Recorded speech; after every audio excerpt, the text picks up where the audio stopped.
നമസ്കാരം. മലയാളി വാർത്തയിലേക്ക് സ്വാഗതം.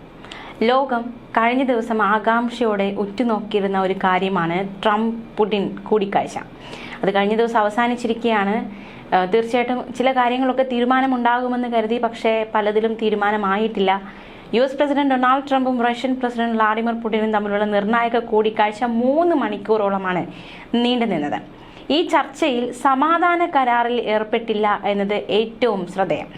റഷ്യ യുക്രൈൻ വെടിനിർത്തൽ വിഷയത്തിൽ ധാരണയായിട്ടില്ല, പക്ഷേ മറ്റു പല കാര്യങ്ങളും ധാരണയായിട്ടുണ്ട്. എന്തായാലും അന്തിമ കരാറിലേക്ക് എത്തിയിട്ടില്ല എന്നതടക്കമുള്ള പ്രതികരണമാണ് നേതാക്കന്മാരുടെ ഭാഗത്തു നിന്നും ഉണ്ടായിരിക്കുന്നത്. ഈ കൂടിക്കാഴ്ചയിൽ ലോകം ഉറ്റുനോക്കിയ മറ്റൊരു കാര്യമാണ് പുടിന്റെ അറസ്റ്റ് ഉണ്ടാകുമോ എന്ന കാര്യം. രാജ്യാന്തര ക്രിമിനൽ കോടതി പുടിനെതിരെ അറസ്റ്റ് വാറന്റ് പുറപ്പെടുവിച്ചിരുന്നു. പക്ഷേ അദ്ദേഹത്തെ അറസ്റ്റ് ചെയ്യാനാകില്ല അമേരിക്കയ്ക്ക്. കാരണം ICCയിലെ അംഗരാജ്യങ്ങൾ പുടിൻ അവരുടെ രാജ്യത്തെത്തിയാൽ അറസ്റ്റ് ചെയ്യാൻ ബാധ്യസ്ഥനാണ്. പക്ഷേ അമേരിക്ക ഒരു അംഗരാജ്യമല്ല.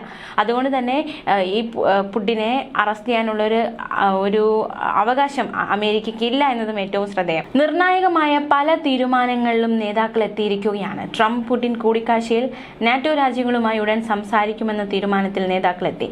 അതിനുശേഷം തുടർ നടപടിയെന്ന് ട്രംപ് വ്യക്തമാക്കി. യുക്രൈൻ സഹോദര രാജ്യമെന്നായിരുന്നു പുടിന്റെ പ്രതികരണം. റഷ്യയ്ക്ക് പല ആശങ്കകളും ഉണ്ടെന്നും സെലൻസ്കി സർക്കാരാണ് അതിലൊന്നെന്നും പുടിൻ വ്യക്തമാക്കി. സമാധാന ചർച്ചകളിൽ പുരോഗതി എന്ന് പറഞ്ഞ പുടിൻ ചർച്ചകൾ തുടരുമെന്നും അറിയിച്ചു.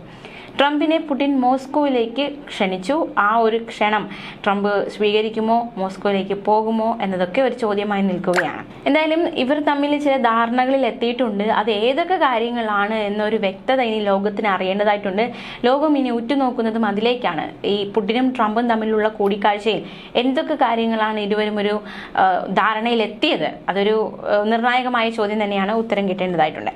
യുക്രൈൻ യുദ്ധം അവസാനിപ്പിക്കാൻ റഷ്യയ്ക്കുമേൽ US-ന്റെ സമ്മർദ്ദം മുറുകുകയാണ്. ഈ ഒരു സാഹചര്യത്തിലാണ് US പ്രസിഡന്റ് ഡൊണാൾഡ് ട്രംപും റഷ്യൻ പ്രസിഡന്റ് വ്ളാഡിമിർ പുടിനും തമ്മിലുള്ള നിർണായക ചർച്ച കഴിഞ്ഞ ദിവസം നടന്നത്. അന്തിമ കരാറിലെത്താനായില്ലെങ്കിലും ചർച്ചയിൽ വലിയ പുരോഗതി ഉണ്ടായെന്നും വൈകാതെ തന്നെ ലക്ഷ്യം കാണാനാവുമെന്നുമാണ് ഇരു നേതാക്കളും വാർത്താ സമ്മേളനത്തിലൂടെ അറിയിച്ചത്. അടച്ചിട്ട മുറിയിൽ 3 മണിക്കൂറോളം നീണ്ട ചർച്ച. അതിനുശേഷമായിരുന്നു ഇരു നേതാക്കന്മാരും വാർത്താ സമ്മേളനം നടത്തിയത്. അന്തിമ കരാറിലേക്ക് എത്താനായിട്ടില്ല, എന്നാൽ ചർച്ചയിൽ വലിയ പുരോഗതി ഉണ്ട് എന്ന് അമേരിക്കൻ പ്രസിഡന്റ് ഡൊണാൾഡ് ട്രംപ് പറഞ്ഞു. വൈകാതെ തന്നെ ആ ലക്ഷ്യത്തിലെത്താനാകുമെന്നും ചർച്ചയിലുണ്ടായ ധാരണകളെക്കുറിച്ച് യുക്രൈൻ പ്രസിഡന്റ് വ്ളാഡിമിർ സെലൻസ്കിയുമായും നാറ്റോ നേതാക്കളുമായി സംസാരിക്കുമെന്നും ട്രംപ് വ്യക്തമാക്കി. പുടിനുമായി നേരിട്ടുള്ള ചർച്ച തുടരുമെന്ന സൂചനയും ട്രംപ് നൽകി. ചർച്ചയിലുണ്ടായ പുരോഗതി ഇല്ലാതാക്കുന്ന നീക്കങ്ങൾക്ക് യുക്രൈനോ യൂറോപ്യൻ രാജ്യങ്ങളോ മുതിരരുതെന്ന് റഷ്യൻ പ്രസിഡന്റ് വ്ളാഡിമിർ പുടിനും വ്യക്തമാക്കി. യുക്രൈൻ യുദ്ധം അവസാനിക്കണമെങ്കിൽ റഷ്യയുടെ ആശങ്കകൾ പരിഹരിക്കപ്പെടണം. യുക്രൈനിലെ നിലവിലെ സാഹചര്യങ്ങൾ റഷ്യയുടെ ആഭ്യന്തര സുരക്ഷയ്ക്ക് വലിയ ഭീഷണിയാണ്. ദീർഘകാലത്തേക്കുള്ള സമാധാനം ഉണ്ടാകണമെങ്കിൽ ഈ സംഘർഷങ്ങളുടെ മൂലകാരണങ്ങൾ ഇല്ലാതാകണം. യുക്രൈൻ തങ്ങളുടെ സഹോദര രാജ്യമാണ്. യുക്രൈന്റെ സുരക്ഷ ഉറപ്പുവരുത്തണമെന്ന കാര്യത്തിൽ താൻ ട്രംപിനോട് യോജിക്കുന്നുവെന്നും പുടിൻ പറഞ്ഞു. ഇന്ന് തങ്ങൾ എത്തിച്ചേർന്ന ധാരണകൾ ആ ലക്ഷ്യത്തിലേക്ക് എത്തിച്ചേരാനുള്ള പാത തുറക്കുമെന്ന് താൻ പ്രതീക്ഷിക്കുന്നുവെന്നും പുടിൻ വ്യക്തമാക്കി. തികച്ചും പരസ്പര ബഹുമാനത്തോടെയുള്ള അന്തരീക്ഷത്തിലാണ് ചർച്ചകൾ നടന്നത് എന്നാണ് ഇരു നേതാക്കന്മാരും ചർച്ച നടന്നതിന് ശേഷം പ്രതികരിച്ചിരിക്കുന്നത്. അവരുടെ ആ ഒരു വാർത്താ സമ്മേളനത്തിലും അത് മനസ്സിലാക്കാൻ സാധിക്കുന്നുണ്ട്.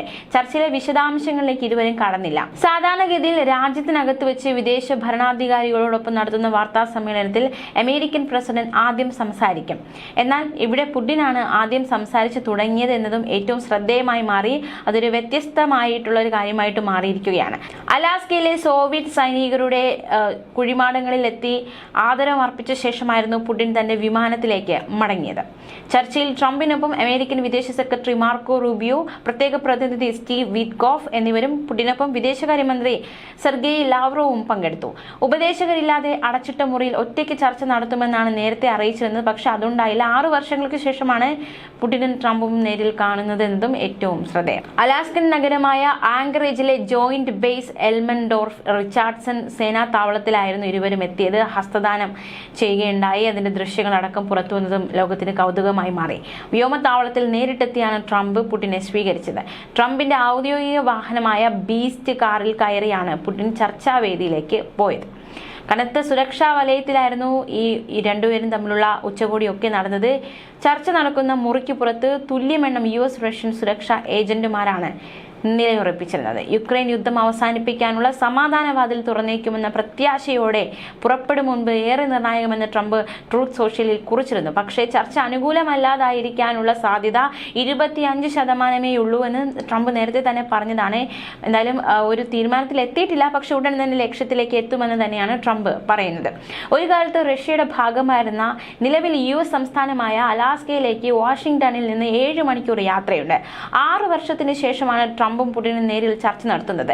റഷ്യയുടെ കര അതിർത്തിയിൽ നിന്ന് ബെറിംഗ് കടലിടുക്ക് വഴി അലാസ്കയിലേക്ക് 90 കിലോമീറ്റർ ദൂരമേ ഉള്ളൂ. പഴയ സോവിയറ്റ് യൂണിയനെ അനുസ്മരിപ്പിക്കും വിധം USSR എന്നെഴുതിയ ടീഷർട്ട് ധരിച്ചാണ് റഷ്യൻ വിദേശകാര്യമന്ത്രി സെർഗെയ് ലാവ്ലോവ് അലാസ്കയിലെത്തിയത്. 1922 മുതൽ 1991 വരെ USSRന്റെ ഭാഗമായിരുന്നു യുക്രൈൻ. റഷ്യൻ സാമ്രാജ്യം വിപുലീകരിക്കുകയെന്ന പുതിന്റെ ഗ്രേറ്റർ റഷ്യ അജണ്ടയുമായി ചേർത്ത് വായിക്കേണ്ട പ്രകോപനപരമായ സൂചന. അങ്ങനെയാണ് ഇതിനെ കണക്കാക്കപ്പെടുന്നത്. യുക്രൈൻ യുദ്ധം അവസാനിപ്പിക്കാൻ ഊർജ്ജസ്വലമായ ശ്രമമാണ് നടത്തുന്നതെന്ന് പറഞ്ഞ് പുടിൻ ട്രംപിനെ പുകഴ്ത്തിയതും ഏറെ ശ്രദ്ധേയം. എന്തായാലും നമുക്കറിയാവുന്നതാണ്, 2022 മുതലാണ് റഷ്യയും യുക്രൈനും തമ്മിലുള്ള പോരാട്ടം തുടങ്ങിയത്. യുക്രൈന്റെ നാറ്റോ പ്രവേശന ശ്രമങ്ങളിൽ പ്രകോപിതരായി 2022 ഫെബ്രുവരി 24 റഷ്യ യുക്രൈനിൽ അധിനിവേശം തുടങ്ങിയത്. ആ യുദ്ധം ഇതുവരെയും അവസാനിച്ചിട്ടില്ല, അതിപ്പോഴും തുടർന്നുകൊണ്ടിരിക്കുന്നു. ഒരുപാട് നാശനഷ്ടങ്ങൾ വിതയ്ക്കപ്പെട്ടിരിക്കുന്നു. ഒരു കരാറിൽ ഏർപ്പെടാനോ അല്ലെങ്കിൽ ഈ ഒരു യുദ്ധം ഒന്ന് അവസാനിപ്പിക്കുക അല്ലെങ്കിൽ ഒരു താൽക്കാലിക വിരാമമെങ്കിലും ഇടുക എന്നതൊക്കെ വലിയ രീതിയിലുള്ള വെല്ലുവിളിയായി, സങ്കീർണതയായി മാറുന്ന കാഴ്ചയാണ് കണ്ടത്. എന്തായാലും ഈ രാജ്യങ്ങൾ ഇരുവരും യുദ്ധം ഒന്ന് അവസാനിപ്പിക്കുക എന്ന ലക്ഷ്യത്തിലാണ് ട്രംപ് ആയിരിക്കുന്നത്. ട്രംപിൻ ആ ലക്ഷ്യത്തിലേക്ക് ഉടൻ എത്തിച്ചേരുമെന്നാണ് കഴിഞ്ഞ ദിവസം പുടിനുമായിട്ടുള്ള കൂടിക്കാഴ്ചയ്ക്ക് ശേഷം അറിയിച്ചിരിക്കുന്നത്. ലോകം ഉറ്റുനോക്കുകയാണ്. അതേസമയം കഴിഞ്ഞ ദിവസം ചർച്ചയിൽ പങ്കെടുത്ത പ്രതിനിധി സംഘാംഗങ്ങൾ ആരൊക്കെയാണെന്ന് നോക്കാം. റഷ്യയിൽ നിന്നും പുടിനൊപ്പം റഷ്യൻ വിദേശകാര്യമന്ത്രി സെർഗെയ് ലാവ്റോവ്, പ്രതിരോധ മന്ത്രി ആന്ദ്രേ ബെലോസോവ്, ധനമന്ത്രി ആന്റൺ സുലുവാനോവ്, വിദേശ നിക്ഷേപ കാര്യങ്ങൾക്കുള്ള പുതിന്റെ ദൂതൻ കിറിൽ ദിമിത്രിയേവ്, പുതിന്റെ സഹായി യൂറി ഉഷഗോവ് എന്നിവർ. യുദ്ധം തുടങ്ങിയ ശേഷമുള്ള പുടിന്റെ പാശ്ചാത്യ രാജ്യങ്ങളിലേക്കുള്ള ആദ്യ സന്ദർശനമായിരുന്നു അമേരിക്കൻ സന്ദർശനം. US-ലേക്ക് 10 വർഷത്തിനിടെ ആദ്യത്തേത്. യുദ്ധത്തിന്റെ പേരിൽ അന്താരാഷ്ട്ര കോടതിയുടെ അറസ്റ്റ് വാറന്റ് നേരിടുന്നതിനാൽ സഖ്യകക്ഷികളായ രാജ്യങ്ങളല്ലാതെ പുടിൻ പോയിട്ടില്ല എന്നതും ശ്രദ്ധേയം. US-ന്റെ ഭാഗത്തു നിന്ന് ആരൊക്കെയാണ് ചർച്ചയിൽ പങ്കെടുത്തതെന്ന് നോക്കാം. ട്രംപിനൊപ്പം വൈസ് പ്രസിഡന്റ് JD വാൻസ്, വിദേശകാര്യ secretary Marco Rubio, Ukraine Gaza യുദ്ധങ്ങളിലെ സമാധാന ശ്രമം നടത്തുന്ന ട്രംപിന്റെ ദൂതൻ Steve Witkoff, treasury secretary Scott Bessent, പ്രതിരോധ സെക്രട്ടറി പീറ്റ് ഹെക്സത്ത്, വാണിജ്യ secretary Howard Lutnick, CIA director John Ratcliffe, മാധ്യമ സെക്രട്ടറി കരോലിൻ ലിവീറ്റ് എന്നിവരാണ് പങ്കെടുത്തത്. പുടിൻ പല US പ്രസിഡന്റുമാരുമായും പല ഘട്ടങ്ങളിലും കൂടിക്കാഴ്ച നടത്തിയിട്ടുണ്ട്. George W. Bush, Barack Obama, Donald Trump, Joe Biden എന്നിവരുമായി അദ്ദേഹം കൂടിക്കാഴ്ച നടത്തിയിട്ടുണ്ട്. പ്രസിഡന്റുമാർ മാറുന്നതിനനുസരിച്ച് US റഷ്യ ബന്ധത്തിൽ ഏറ്റക്കുറച്ചിലുകൾ ഉണ്ടായിട്ടുണ്ടെന്നത് ഏറ്റവും ശ്രദ്ധേയമാണ്. ട്രംപിന്റെ ആദ്യ ഭരണകാലത്ത് പുടിനുമായി സൗഹൃദപരമായ സമീപനമാണ് അദ്ദേഹം സ്വീകരിച്ചിരുന്നത്. ജോ ബൈഡന് പുടിനുമായി കാര്യമായ അകൽച്ചയുണ്ടായിരുന്നു ആ സമയത്ത്. പക്ഷേ 2015 ഐക്യരാഷ്ട്ര സംഘടന പൊതുസമ്മേളനത്തിൽ പങ്കെടുക്കാൻ ന്യൂയോർക്കിൽ എത്തിയതാണ് പുടിന്റെ അവസാന US സന്ദർശനം. എന്തായാലും ലക്ഷ്യസ്ഥാനത്തേക്ക് അടുക്കുമോ എന്ന ചോദ്യം ബാക്കിയാകുന്നു. ഉടൻ അടുക്കുമെന്ന് ട്രംപ് പറയുന്നു. ലോകം ഉറ്റുനോക്കുന്നു. ന്യൂസ് ഡെസ്ക് മലയാളി വാർത്ത.